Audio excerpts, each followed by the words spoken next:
Questions करते हैं।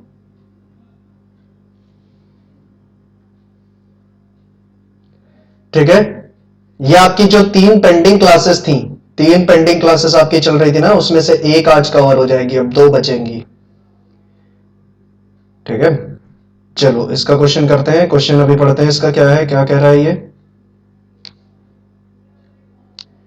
Universe Limited has 2,09,000 debentures of 50 रुपए each due for redemption in 5 equal annual instalments. ठीक है, यूनिवर्स लिमिटेड जो है, इसके पास टोटल 2 लाख डिवेंचर्स हैं, 9% ईच की, 9% डिवेंचर्स हैं टोटल, 5 लाख, 2 लाख 9% डिवेंचर्स है, 50 रुपए ईच के हिसाब से, और इसको 5 इक्वल इंस्टॉलमेंट्स में आप रिडीम करोगे। ठीक है, स्टार्टिंग होगी 2015 31 मार्च से। 2015 31 मार्च से हम रिडेम्पशन करना शुरू करेंगे। तो फर्स्ट रिडेम्पशन कब होगा? फर्स्ट रिडेम्पशन होगा 31 मार्च 2015 में। अब ये जो ईयर है, ये कौन से फाइनेंशियल ईयर में आता है? ये आता है 2014-15 में। ठीक है, सेकेंड रिडेम्पशन कब होगा फिर? 31 मार्च 2016 में। ये कौन से फाइनेंशियल ईयर में आता है? 2015-16 में। ठीक है, फिर थर्ड रिडेम्पशन कब होगा? 31 मार्च 2017 को। 2016-17 फाइनेंशियल ईयर में आएगा। फोर्थ 31 मार्च 2018, ये कौन से फाइनेंशियल ईयर में आएगा? 2017-18। और आखिरी जो इंस्टॉलमेंट है रिडेम्पशन की, वो कब होगी? 31 मार्च 2019। ये कौन सी ईयर में आएगा? 2018 और 19। ठीक है, क्लियर है? बढ़िया।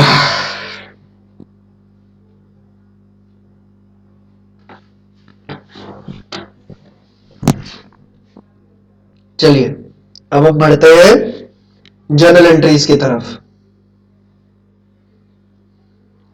जर्नल एंट्रीज करना शुरू करते हैं। In the books of universe limited,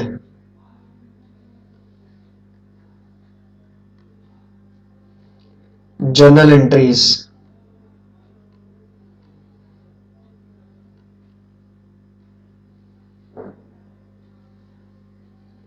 2015। तो पहला जो इंस्टॉलमेंट है रिडेम्पशन का, वो कब होगा?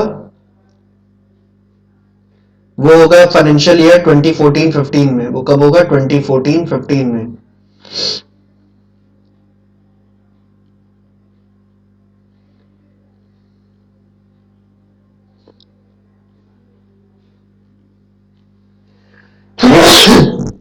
दो 2014 अप्रैल 1 को हम क्या करेंगे? सबसे पहले डीआरआर क्रिएट करेंगे। टोटल हमारे पास कितने डिवेंचर्स हैं? 2 लाख डिवेंचर्स हैं, और इनको 5 इंस्टॉलमेंट्स में रिडीम करना है। तो हर इंस्टॉलमेंट कितने की बनेगी? कितने डिवेंचर्स की? 2 lakh divided by 5 which is equal to 40,000। 40,000 debentures हम क्या करेंगे? हर एक इंस्टॉलमेंट पे रिडीम करेंगे। 40,000 इंटू 50, 40,000 इंटू 50,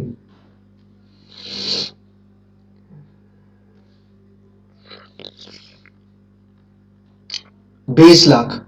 20 लाख आपका क्या हो जाएगा? ड्यू अमाउंट रिडेम्पशन की। ठीक है, हर एक इंस्टॉलमेंट पे आपकी ड्यू अमाउंट कितनी होंगी रिडेम्पशन की? 20 लाख रुपए। डीआरआर आपके पास पहले से ही 17 लाख का। डीआरआर आपके पास पहले से ही है 17 लाख रुपए का। चलिए क्वेश्चन करते हैं। तो पहली एंट्री क्या होगी? Statement of P&L account debit to DRR account.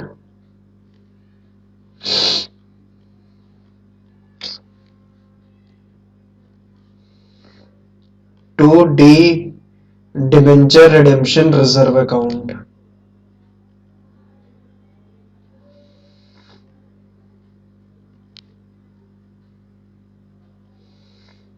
20 lakh का 10% कितना होगा? 2 लाख रुपए। 20 लाख का 10% कितना होगा? 2 लाख रुपए।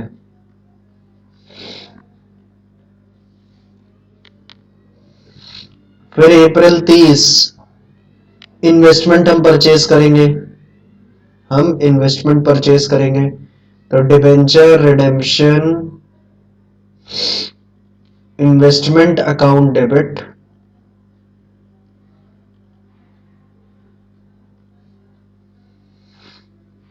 To bank account. 20 लाख का 15% हम करेंगे, यहां पे कितना हो जाएगा? 3 लाख रुपए। 20 लाख का 15% 3 लाख रुपए।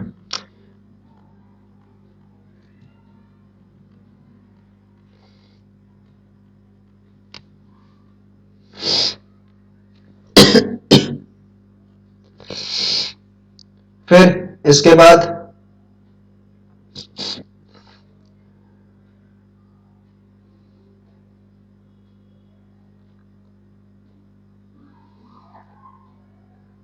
उसके बाद 2015 मार्च 31 को हम क्या करेंगे? ये इन्वेस्टमेंट बेच देंगे।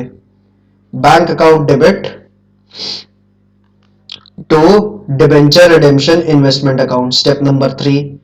5 स्टेप्स थे ना, ये पहला स्टेप हुआ डीआरआर क्रिएट करने का, दूसरा स्टेप इन्वेस्टमेंट जब खरीदा, तीसरा स्टेप अब जब इन्वेस्टमेंट बेच रहे हैं। ठीक है, 5 स्टेप्स में रिडेम्पशन करते हैं ना, 3 स्टेप्स हो चुके हैं। इन्वेस्टमेंट अकाउंट, ये चैप्टर जब से शुरू हुआ है तुम तो इसको बस एक हिंदी फिल्म की तरह देख रही हो बैठ के, ना कुछ हाँ या ना समझ में आ रहा है कि नहीं आ रहा है, कुछ बताना ही नहीं है, हैं? स्टेप नंबर 4 क्या होगा? कितने परसेंट डिबेंचर्स है जो रिडीम कर रहे हैं? 9%। तो 9% debentures account debit, 9% debentures account debit to debenture holders account. Total हम कितने रुपए के डिबेंचर्स रिडीम करने जा रहे हैं? 20 लाख रुपए के ना, तो 20 लाख रुपए से ये वाली एंट्री होगी। ठीक है, 20 लाख रुपए से ये वाली एंट्री होगी। फिर उसके पश्चात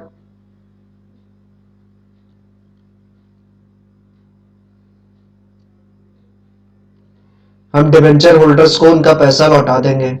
तो debenture holders account debit to bank account. कितने रुपए से?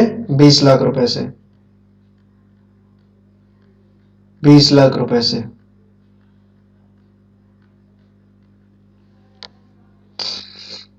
और उसके बाद डीआरआर में जो पैसा पड़ा है उसको जनरल रिजर्व में ट्रांसफर कर देंगे। 17 लाख रुपए आपके डीआरआर में पड़े हुए हैं, 17 लाख रुपए डीआरआर में पड़े हुए हैं, और 2 लाख रुपए अभी आपने डीआरआर क्रिएट किया है, तो पूरा का पूरा जो पैसा है 19 लाख रुपए वो आपके क्या होगा? जनरल रिजर्व में आप ट्रांसफर कर दोगे। तो debenture redemption reserve account debit to general reserve account.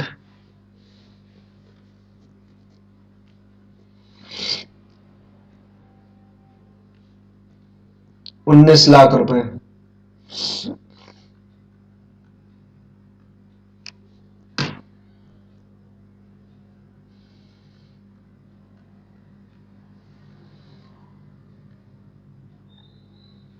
ठीक है, पांचों स्टेप्स कंप्लीट हो गए? हाँ बिल्कुल, all 5 steps are done, all 5 steps are done. और इसी के साथ पहली इंस्टॉलमेंट जो थी डिबेंचर्स को रिडीम करने की, पहली इंस्टॉलमेंट जो है 40,000 डिबेंचर्स की रिडीम करने की, ये आपने फुलफिल कर दी है। ये आपने क्या कर दी है? फुलफिल कर दी है।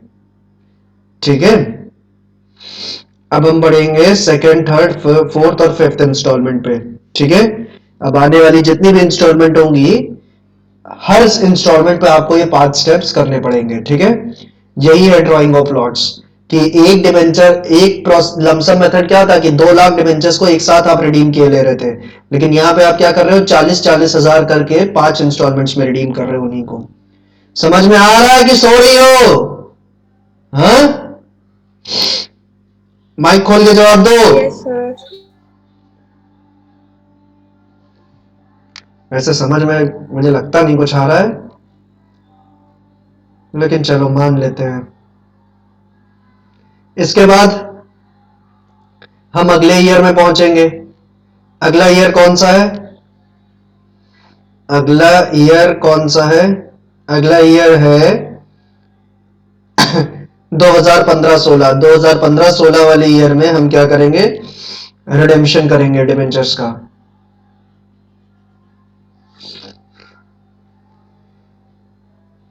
दो 2015 अप्रैल 1 को सबसे पहले क्या करेंगे? डीआरआर क्रिएट करेंगे। 2015 अप्रैल 1 को डीआरआर क्रिएट करेंगे।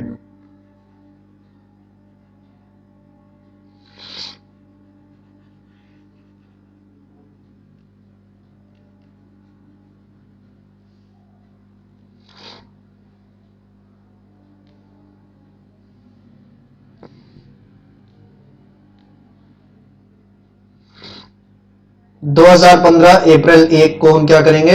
फिर से 20 लाख रुपए के डिबेंचर्स रिडीम करने जा रहे हैं, तो 10% कितना होगा उसका? 2 लाख रुपए। 10% कितना होगा? 2 लाख रुपए। तो 2 लाख रुपए हम क्या करेंगे? डीआरआर अकाउंट में ट्रांसफर करेंगे। ठीक है।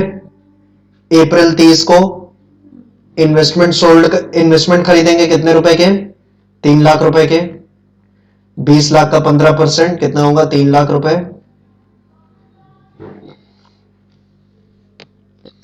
उसके बाद 2016 मार्च 31 को क्या करेंगे? इन्वेस्टमेंट बेच देंगे। कितना? 3 लाख रुपए के।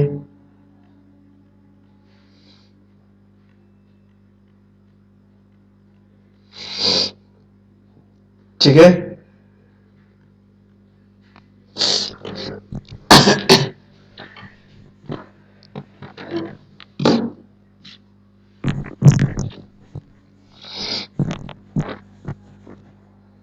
अब फोर्थ स्टेप क्या होगा?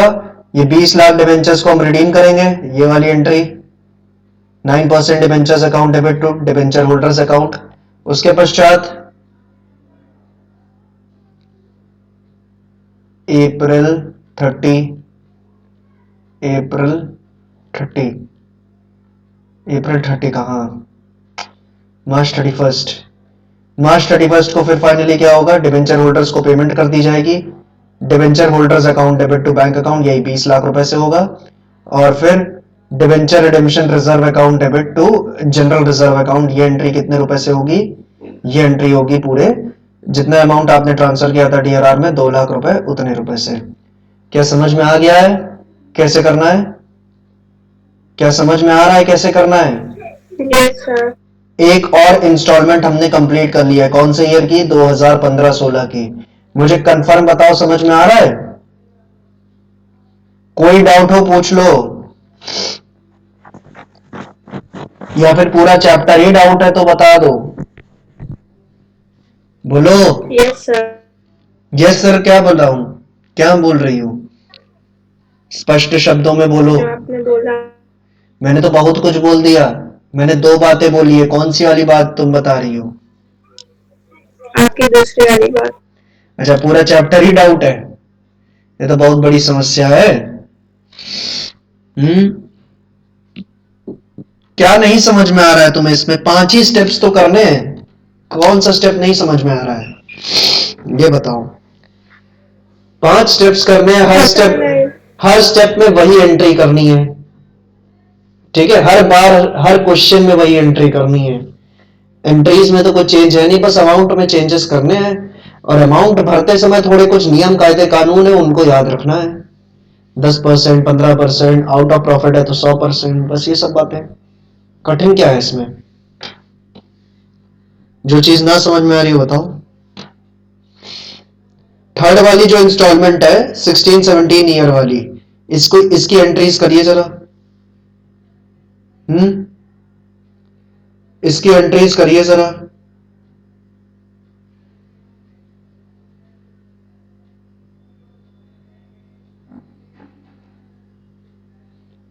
2016-17 वाला जो थर्ड इंस्टॉलमेंट है इसकी एंट्रीज करके भेजिए जरा।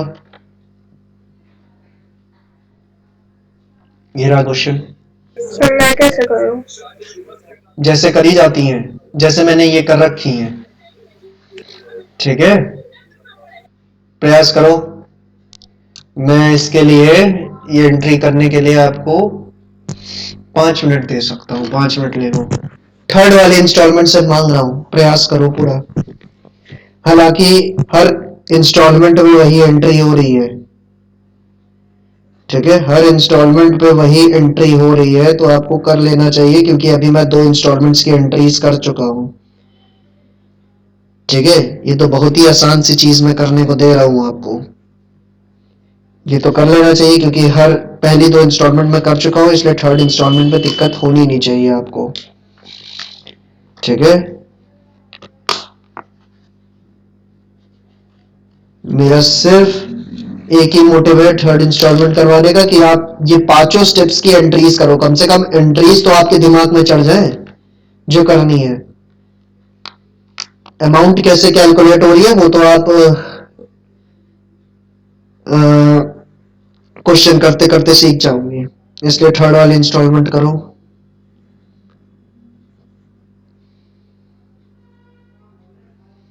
और जब एंट्रीज करो तो उस समय अपने मन में इस चीज को बोलती रहो कि ये स्टेप नंबर 1 कर रही हूँ, ये स्टेप नंबर 2 कर रही हूँ, फिर 3 4 फिर 5, इस तरीके से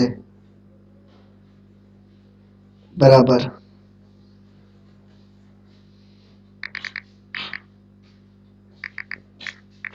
तेज पूरी यूनिवर्सिटी आसाम यही बात बताना 1.5 पर कॉमर्स की एक ही पोस्ट है 12 तारीख का इंटरव्यू है 10:30 हाँ एक ही तो है इसमें। हाँ तो ऑनलाइन ही तो टेस्ट देना दे दियो फायदा तुझे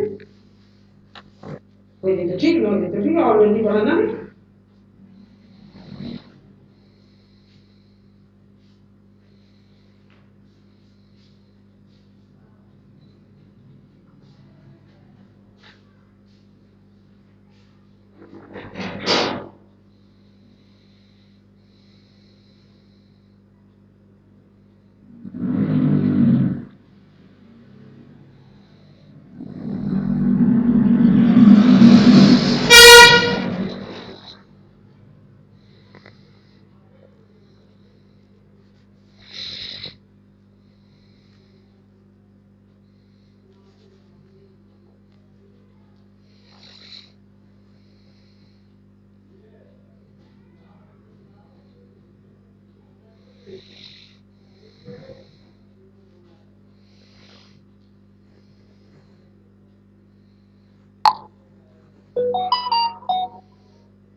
हो गया?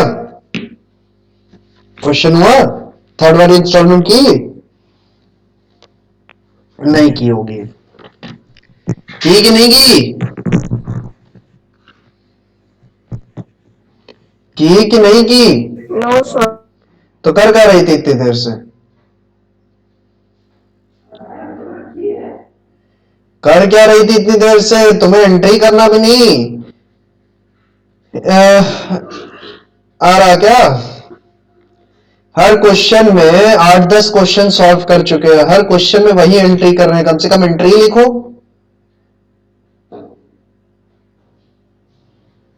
क्यों?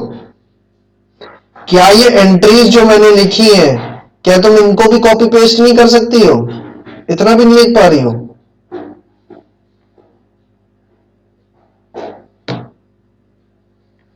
मैं ये समझने का प्रयत्न कर रहा हूं। यहां पे मैं कौन सा कुछ अलग करने जा रहा हूं? जो एंट्री लिखी है वो एज इट इज लिखी रहेंगी। 2016 अप्रैल 1। स्टेप नंबर 1 क्या है कि मैं डीआरआर क्रिएट करूंगा। एंट्री क्या होगी? जो लिखी हुई है, statement of year to DRR. हर क्वेश्चन में वही एंट्री हो रही है।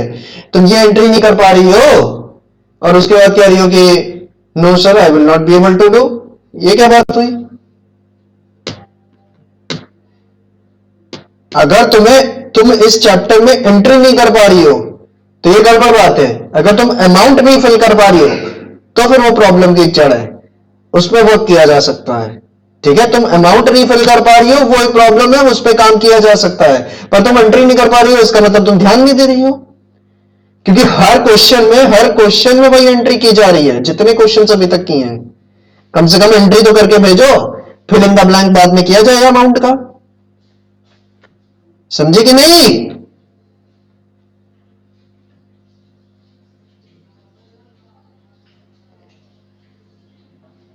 समझ में आ रहा है तुमको कि नहीं?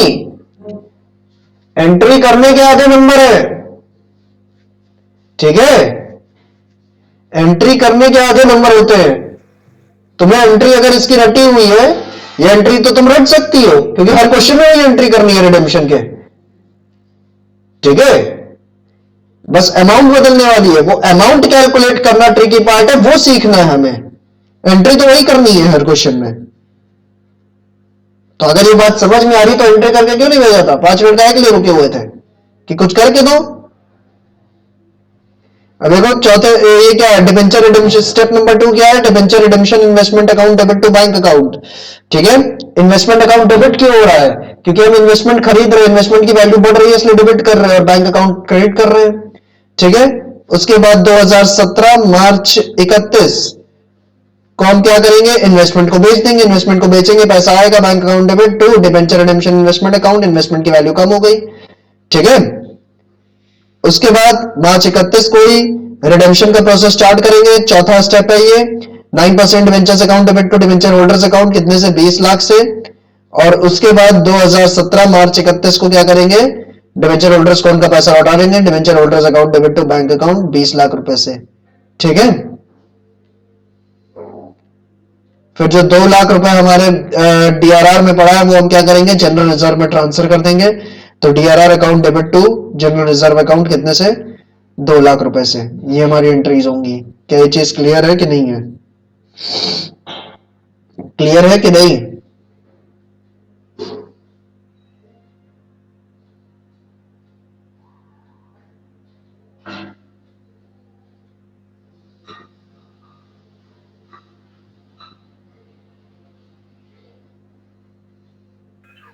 Yes sir.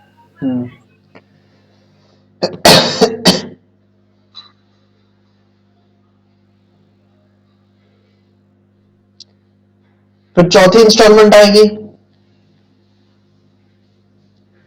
फिर इसी तरह चौथी इंस्टॉलमेंट आएगी। चौथी इंस्टॉलमेंट कौन से ईयर की है, तीसरी हो गई ना। चौथी देखो, साल 2017-18, साल 2017-18 शुरू कब होगा, 2017 अप्रैल 1 को। फिर से ये entry, statement of PL to DRR account कितने से, 2 लाख रुपए से। फिर 20 लाख का हम क्या करेंगे, 10%। ठीक है, देख रही हो हर क्वेश्चन में वही है। फिर 2017 अप्रैल 30 डीआरआई टू बैंक, ये कितने से, 3 लाख से। असल में ये सबसे आसान चैप्टर है,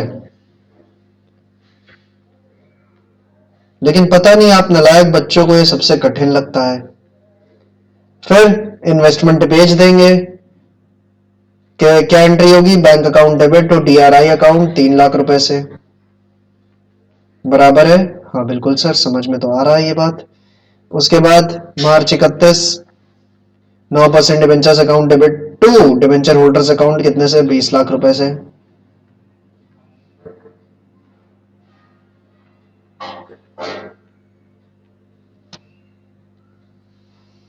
फिर debenture holders account debit to bank account कितने से, 20 लाख से। और फिर DRR account debit to general reserve account, ये कितने रुपए से एंट्री होगी, 2 लाख रुपए से। 2 लाख ट्रांसफर किया था डीआरआर में, 2 लाख जनरल रिजर्व में वापस कर दिया। क्या क्लियर है? हर इंस्टॉलमेंट पे मैं वही एंट्री कर रहा हूं, तुम्हें समझ में आ गया ये बात है? क्लियर है?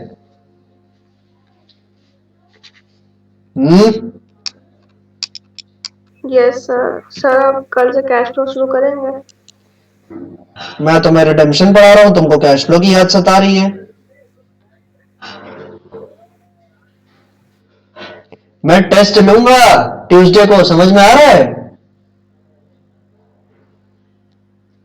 और अगर टेस्ट में फेल हुई रिडेम्पशन के, तो आपकी माताश्री को पास फोन जाएगा और उनसे कहूंगा मैं कि आपकी आरती उतारे।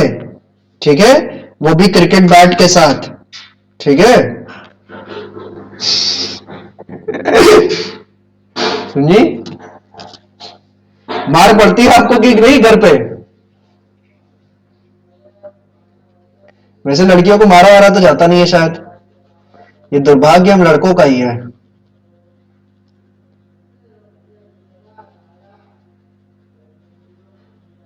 क्यों मैडम? क्या बताऊं? देखो एक को बता दे रही, लड़की को परेशान है, क्या करूं? चलो फिर कैश फ्लो शुरू करेंगे कि नहीं? कल से कैश फ्लो शुरू करेंगे कि नहीं, ये तो तुम धमकी दे रही हो। अब तो मैं और नहीं शुरू करूंगा। अब मेरा बस चलेगा, मैं रिडेम्पशन रिवाइज करवाऊंगा। वैसे रिडेम्पशन चैप्टर अभी खत्म नहीं हुआ है, 2 मेथड्स मुझे इसमें और करवाने पड़ेंगे। ठीक है, क्योंकि जैसा कि आपने मुझे बताया था कि ये पूरा चैप्टर कोर्स में है, दो मेथड अभी इसके और करवाने पड़ेंगे, तो चलो फिर बाद में करवाएंगे, कल से कैश फ्लो ही शुरू होगा अगर मेरा मन ना बदला तो। Priya limited issued 30,000 debentures on August 1 2011 redeemable as follows. ठीक है, 30,000 डिबेंचर इशू किए कब? अगस्त 1 2011 को। रिडेम्पशन देखो इनका कब होगा, पहला रिडेम्पशन होगा 31 मार्च 2015 को, कितने डिबेंचर्स का? 6,000 डिबेंचर्स का। दूसरा रिडेम्पशन होगा 31 मार्च 2016 को, कितने डिबेंचर्स का? 7,000 डिबेंचर्स का। फिर होगा 31 मार्च 2017 को, कितने डिबेंचर्स का? 7,000 डिबेंचर्स का। फिर होगा 31 मार्च 2018 को, कितने का? 10,000 डिबेंचर्स का। क्लियर है ये चीज? क्लियर है? It was decided to transfer 4 lakh रुपए to the DRR account on 31 March 2012। 31 March 2012 को डीआरआर अकाउंट में 4 लाख रुपए ट्रांसफर किया गया डीआरआर अकाउंट में। तो जब हम रिडेम्पशन का प्रोसेस शुरू करेंगे तो हमारे पास ऑलरेडी 4 लाख रुपए डीआरआर अकाउंट में पड़े हुए हैं। ठीक है,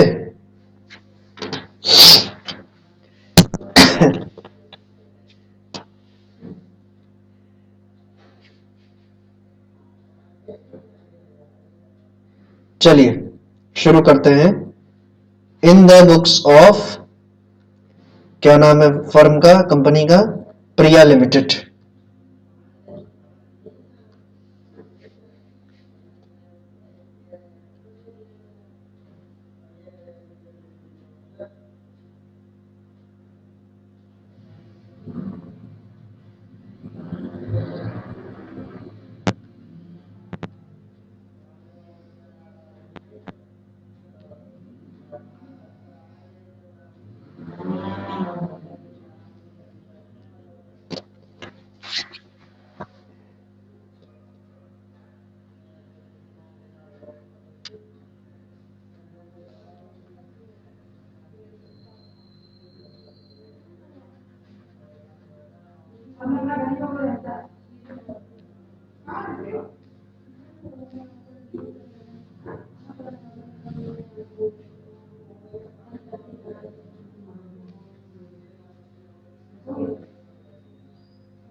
चलिए फर्स्ट रिडेम्पशन कब होगा?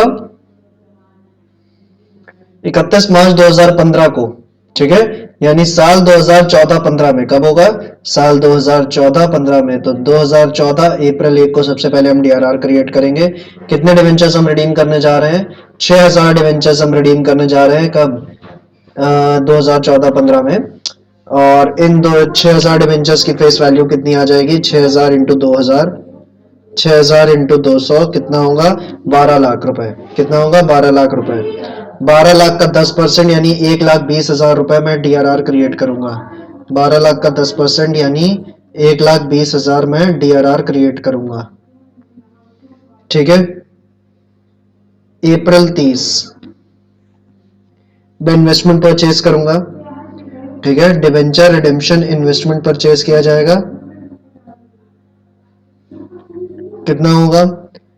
Debenture redemption investment account debit to bank account 12 lakh, जो ड्यू अमाउंट है इसका 15%। कितना हो जाएगा? 1,80,000 रुपए के आपने इन्वेस्टमेंट परचेज किए। 1,80,000 रुपए। फिर आप इन्वेस्टमेंट बेचोगे, फिर क्या करोगे? इन्वेस्टमेंट सेल करोगे। तो 1,80,000 रुपए के इन्वेस्टमेंट आप सेल भी कर दोगे। ठीक है,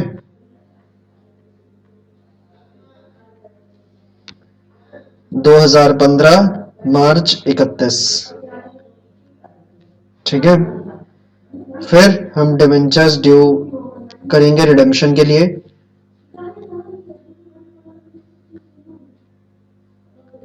8% debentures account debit to debenture holders account. कितने से?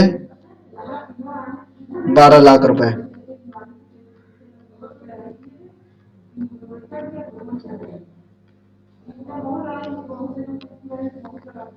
फिर debenture holders account debit to bank account कितने से एंट्री होगी?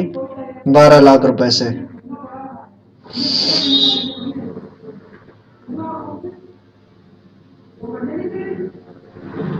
मार्च 31। DRR account debit to general reserve account, DRR account debit to general reserve account, ये एंट्री कितने से होगी? 31 मार्च 2015 को होगी ये, मार्च 31। 12 लाख।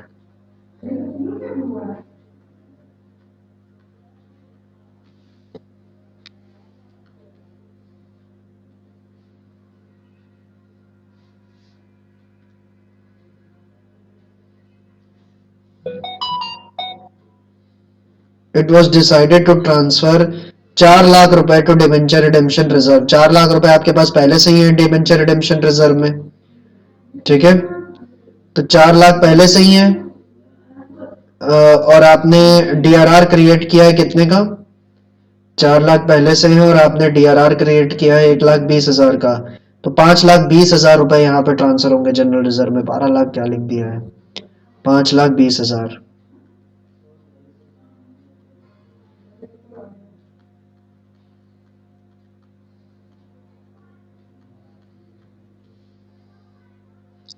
नेक्स्ट,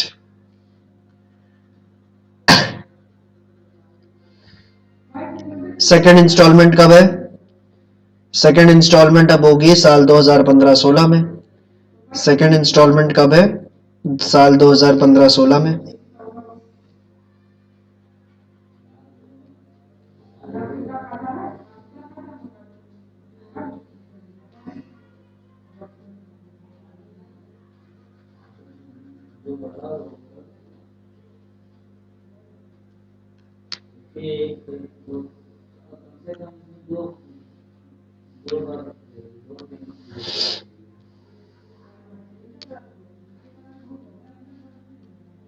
दो 2015 अप्रैल 1 को क्या करेंगे? डीआरआर क्रिएट करेंगे, statement of P and L account debit to DRR account. कितने से होगी एंट्री? 1,20,000 रुपए से, 1,20,000 रुपए से। फिर अप्रैल 30 तो क्या होगा? इन्वेस्टमेंट परचेज किया 12 लाख का 15%, 12 लाख का 15% कितना होगा? 1,80,000 रुपए के हमने इन्वेस्टमेंट परचेज किए हैं, और 1,80,000 रुपए में बेच भी देंगे, ठीक है? लेकिन रुको, यहां पे अमाउंट ड्यू 12 लाख नहीं है ना। जो अमाउंट ड्यू है रिडेम्पशन के लिए वो 12 लाख नहीं होगा, क्योंकि यहाँ पे हम 6,000 डिबेंचर्स को थोड़ी ना रिडीम कर रहे हैं। यहाँ पे हम 7,000 डिबेंचर्स को रिडीम कर रहे हैं। यहाँ हम 7,000 डिबेंचर्स को रिडीम कर रहे हैं, तो 7,000 इंटू 200 करेंगे, कितना हो जाएगा ये? 14 लाख। कितना? 14 लाख डिबेंचर्स, 14 लाख रुपए के डिबेंचर्स। 14 लाख का 10% कितना होगा? 1,40,000 रुपए। कितना है? 1,40,000 रुपए डीआरआर में ट्रांसफर होगा, ठीक है? उसके बाद 14 लाख का 15% कितना होगा? 14 लाख का 15% 2,10,000 रुपए। 2,10,000 रुपए आपने इन्वेस्टमेंट परचेज किए हैं, 2,10,000 रुपए के आपने इन्वेस्टमेंट परचेज किए हैं। 2,10,000 रुपए में आपने उसको बेच दिया, 2,10,000 रुपए में आपने उसको बेच दिया। 2016 मार्च 31।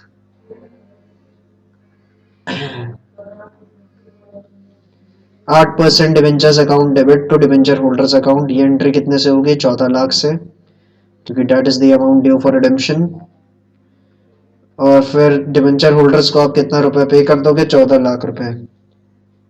कितना? 14 लाख रुपए।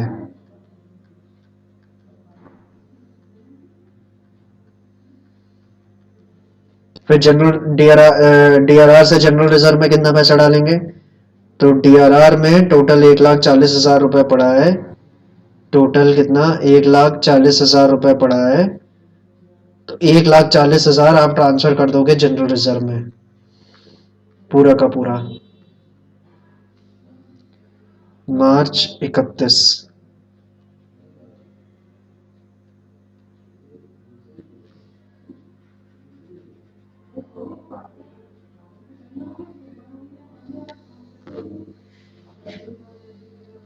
ठीक है, उसके बाद साल 2016-17 आएगा और उसमें फिर से 7,000 डिबेंचर्स रिडीम करने हैं। साल 2016-17 आएगा, उसमें फिर से हमें देखो 7,000 डिबेंचर्स रिडीम करने हैं। तो एग्जैक्टली यही अमाउंट आएगी, बस हम क्या कर सकते हैं, ईयर यहाँ पे चेंज कर सकते हैं। ठीक है, साल 2016 अप्रैल 1 को ये वाली एंट्री होगी, statement of PNL to debenture redemption reserve 1,40,000। फिर अप्रैल 23 को ये होगी, debenture redemption investment account debit to bank account 2,10,000 रुपए। फिर 2017 मार्च 31 को एंट्री होगी, bank account debit to debenture redemption investment account 2,10,000 रुपए।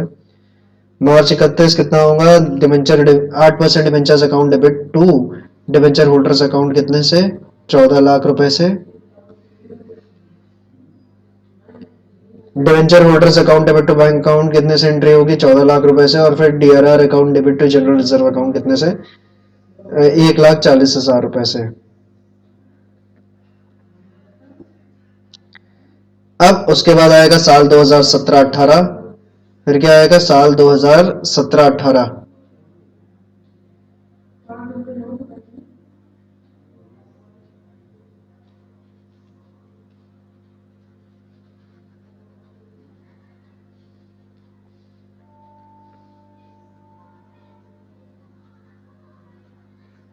ठीक है, साल 2017-18 आएगा। अब 2017 अप्रैल 1 को सबसे पहले हम एंट्री करेंगे, डीआरआर में पैसा ट्रांसफर करेंगे। इस ईयर में कितने डिवेंचर्स हम रिडीम कर रहे हैं, 10,000 डिवेंचर। तो 10,000 इंटू 200 कितना होगा, 10,000 इंटू 200 कितना होगा, 20 लाख। 10,000 इंटू 200 20 लाख। 20 लाख रुपए के डिवेंचर्स हम रिडीम करने जा रहे हैं। तो 20 लाख का 10% कितना होगा, 2 लाख रुपए। 2 लाख रुपए हम डीआरआर में ट्रांसफर करेंगे। 2 लाख रुपए हम डीआरआर में ट्रांसफर करेंगे। 20 लाख का 15% कितना होगा, 3 लाख। 3 लाख रुपए के हम इन्वेस्टमेंट खरीदेंगे अप्रैल 30।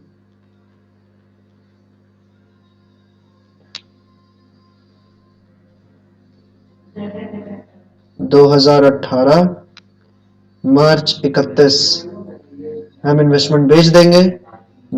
20 लाख का 15% कितना, 3 लाख रुपए में इन्वेस्टमेंट बेच भी देंगे।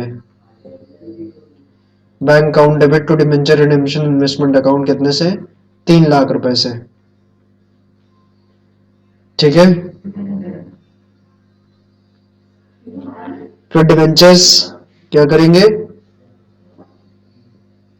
फिर डिबेंचर्स ड्यू हो जाएंगे रिडेम्पशन के लिए। कितने रुपए के डिबेंचर्स ड्यू करने के लिए, रिडीम होने के लिए ड्यू हो जाएंगे, 20 लाख रुपए के। 8% debentures account debit to debenture holders account कितने से, 20 लाख रुपए से। ठीक है, फिर debenture holders account to bank account, debenture holders को कितने रुपए पे कर दिया जाएगा, 20 लाख रुपए पे कर दिया जाएगा। फिर डीआरआर का अमाउंट जो हमने अभी ट्रांसफर किया था वो जनरल रिजर्व में ट्रांसफर कर दिया जाएगा। 2 लाख रुपए है डीआरआर में और वो जनरल रिजर्व में हम ट्रांसफर कर देंगे। DRR account debit to general reserve account कितने से, 2 लाख रुपए से।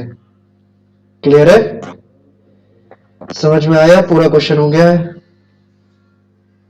मैं जानता हूं समझ में आपको ज्यादा कुछ नहीं है, ज्यादा कुछ आपको समझ में आया नहीं, आप बस एक कान से सुन रही हो दूसरे कान से निकाल रही हो, है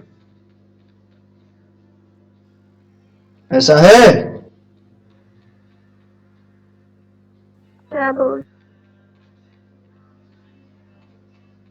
क्या बोलूं क्या, अगर मुझे क्वेश्चन करके दिखा दो तो बताओ।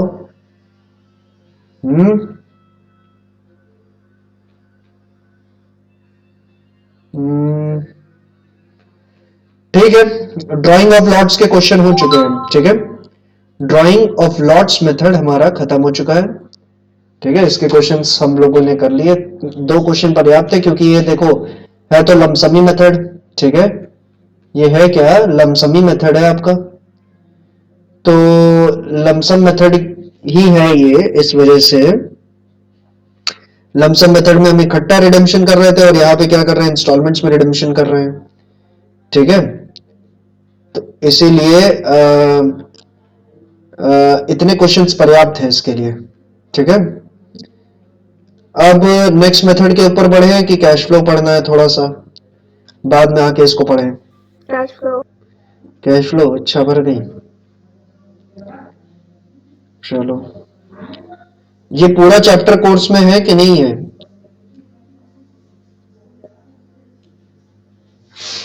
ये वाला जो चैप्टर है रिडेम्पशन, क्या पूरा का पूरा चैप्टर कोर्स में है? Yes sir. चलो फिर लौट के आके इसके 2 मेथड और कवर करने पड़ेंगे। फिलहाल के लिए ऐसा कर लो, ये जो 15वां क्वेश्चन है होमवर्क कर लो इसको, टाटा पावर लिमिटेड को, ठीक है।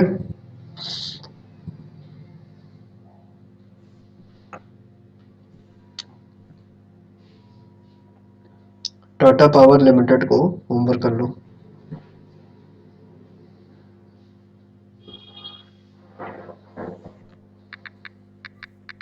ओके।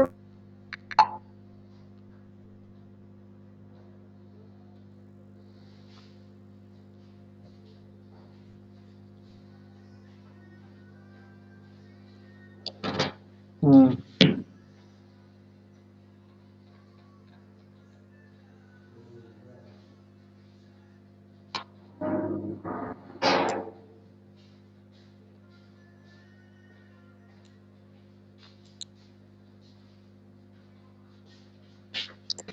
चलो फिर अब बढ़ते हैं, क्या कैश फ्लो पढ़ना था ना आपको, तो कैश फ्लो की थ्योरी, कैश फ्लो की थ्योरी तो हम लोगों ने पढ़ ली थी, ठीक है। क्या कैश फ्लो फ्रॉम, मतलब कैश फ्लो में हम बिजनेस की एक्टिविटीज जो होती हैं 3 टाइप्स में क्लासिफाई कर सकते हैं, ऑपरेटिंग एक्टिविटी, इन्वेस्टिंग एक्टिविटी और फाइनेंसिंग एक्टिविटी। ये बताओ क्या cash flow from operating activity का फॉर्मेट भी समझ लिया था कि नहीं समझा था हम लोगों ने? No sir. नहीं समझा था, तो मतलब इस पोर्शन से शुरू करना है, जो थ्योरी वाला पार्ट है वो हम लोगों ने समझ लिया था ना। ऑपरेटिंग एक्टिविटी में क्या क्या जाता है बताओ फिर। Day to day expenses. Expenses, पहले तो कैश फ्लो वर्ड का मतलब क्या होता है, cash, income. What is cash flow statement, सबसे पहला सवाल तो ये। Inflow and outflow of cash. Inflow and outflow of cash, क्या करते हैं उसका हम, एज एन अकाउंटेंट मेरा क्या काम है इस इनफ्लो आउटफ्लो कैश का, क्या करूंगा मैं इसका, रिकॉर्ड। रिकॉर्ड करूंगा, एक प्रॉपर स्टेटमेंट बना के inflow and outflow of cash record करूंगा, उसको मेंटेन करूंगा, बिल्कुल ठीक है आपने। अब इसमें मैं 3 जितने भी इनफ्लो और आउटफ्लो होंगे कैश के, उसको 3 पार्ट में क्लासिफाई करूंगा, ऑपरेटिंग एक्टिविटी, इन्वेस्टिंग एक्टिविटी और फाइनेंसिंग एक्टिविटी। मुझे ऑपरेटिंग एक्टिविटी का मतलब समझाओ जरा। Inflow and outflow of cash on the daily basis. Business की डे टू डे ऑपरेशंस में उसको जितना भी इनफ्लो हो रहा है कैश का, that comes under operating activity, और उस इनफ्लो को अर्न करने के लिए जो आउटफ्लो करना पड़ा होगा, जो एक्सपेंसेस बियर करने पड़े होंगे फर्म को, कंपनी को, that comes under, that also comes under operating activity. Okay, clear है, क्लियर है। अब मुझे इन्वेस्टिंग एक्टिविटी बताओ। इन्वेस्टिंग एक्टिविटी मैंने 6 चीजें गिनाई थी इसकी, लिटरली 6 चीजें गिना दी थी जो इन्वेस्टिंग एक्टिविटी में आएंगी, उसके अलावा और कुछ नहीं आएगा इन्वेस्टिंग एक्टिविटी में। क्या थी वो 6 चीजें बताओ। Purchase of fixed asset, Hmm. sale of fixed asset, hmm, purchase of investment, sale of investment, हाँ, interest earned or dividend earned. Interest received, dividend received, okay, बिल्कुल सही। यही 6 चीजें, ये सिर्फ यही 6 चीजें आएंगी इन्वेस्टिंग एक्टिविटीज में। ठीक है, अब बस इतना बता दो ये कौन सी कॉपी में से देख के बोल रही हो। अभी कहीं से देख के नहीं बोली सर। फाइनेंसिंग एक्टिविटी बताओ जरा, उसमें क्या आएगा।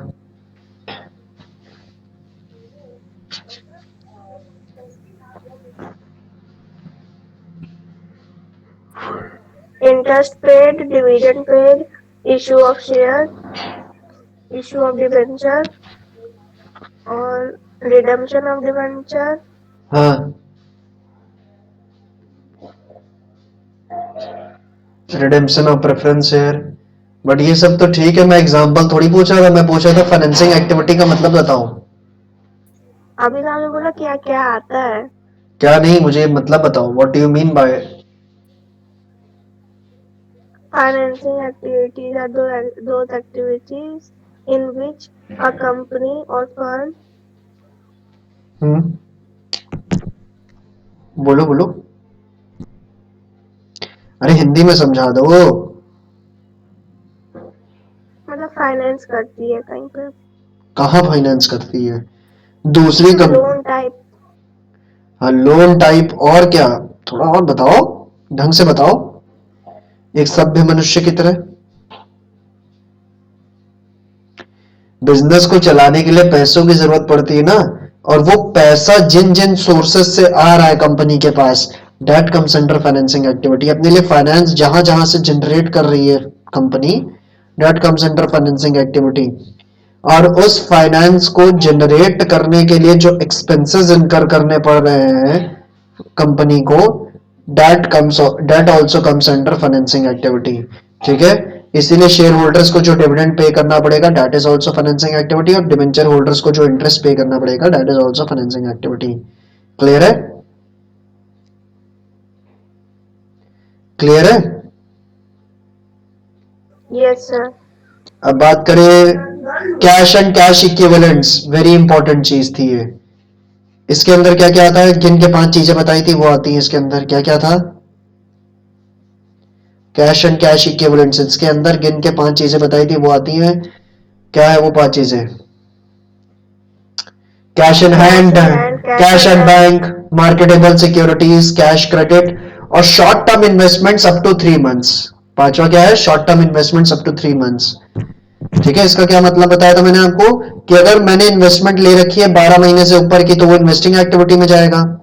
अगर मैंने इन्वेस्टमेंट ले रखी है 4 से 12 महीने तक की तो वो जाएगा इन्वेस्टिंग एक्टिविटी में। पर अगर मैंने इन्वेस्टमेंट ले रखी है 0 से लेकर 3 मंथ के बीच की, 3 महीने तक की कोई इन्वेस्टमेंट ले रखी है, that are considered highly liquid, that are considered highly liquid, so they are readily convertible into cash. इनको हम कभी भी कैश में कन्वर्ट कर सकते हैं, और क्योंकि इनको हम कभी भी कैश में कन्वर्ट कर सकते हैं, hence they are classified under cash and cash equivalents, because the meaning of cash and cash equivalents is cash plus those items that can be readily convertible into cash. Okay, सरस है। Okay. पुराना जो theory पढ़ा था थोड़ा बहुत revise हुआ इससे, है ना। कल हम लोग ऑपरेटिंग एक्टिविटी का जो फॉर्मेट है, कैसे बनाते हैं, कैसे cash flow from operating activity निकालते हैं, कैसे उसका हिसाब किताब किया जाता है, ये समझेंगे। ठीक है, बहुत अच्छा मजेदार चैप्टर है ये। ठीक, रिडेम्पशन भी वैसे था, और ट्यूसडे को रिडेम्पशन ऑफ डिबेंचर्स का टेस्ट है, जिसका सोल्यूशन आप मुझे रात होने से पहले, रात 12 बजे से पहले उसका सोल्यूशन मुझे भेजेंगे ट्यूसडे को। ठीक है, चाहे जो काम हो, चाहे जो काम हो उसको टाल लो, लेकिन टेस्ट उस दिन ही मुझे उसका सोल्यूशन चाहिए। ठीक है, रिडेम्पशन का, ताकि आप वो जो 2 मेथड्स मैंने करवाए हैं अभी तक रिडेम्पशन ऑफ डिबेंचर्स में, उसको जाके आप रिवाइज करो, खुद से क्वेश्चंस लगाओ।